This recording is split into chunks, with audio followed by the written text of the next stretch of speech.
রংপুরের তিস্তা ব্রিজ এলাকায় নদী পার রক্ষায় কাজের ধুম।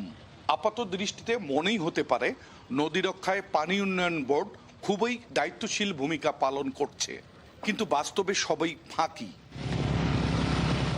দরপত্র অনুযায়ী খোঁড়া হয়নি বাক্স, 6 বস্তা বালুর সাথে 1 বস্তা সিমেন্ট মেশানোর নিয়ম থাকলেও নদী থেকে তোলা কাদামাটি দিয়ে জিও ব্যাগ ভর্তি করছে ঠিকাদাররা। বস্তা গণনা না করেই নদীর তীর রক্ষায় ডাম্পিং করা হচ্ছে।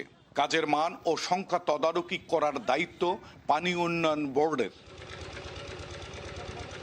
তবে 3টি প্রকল্প ঘুরে বালাপাড়ায় পাওয়া গেল রংপুর পানি উন্নয়ন বোর্ডের এই কার্যর সহকারীকে। তিনিও বলতে পারেন না কাজের ফিরিস্তি। এই বালুগুলো তো এখানকার লোকাল বালু। লোকাল বালু না, নদীরই তো বালু।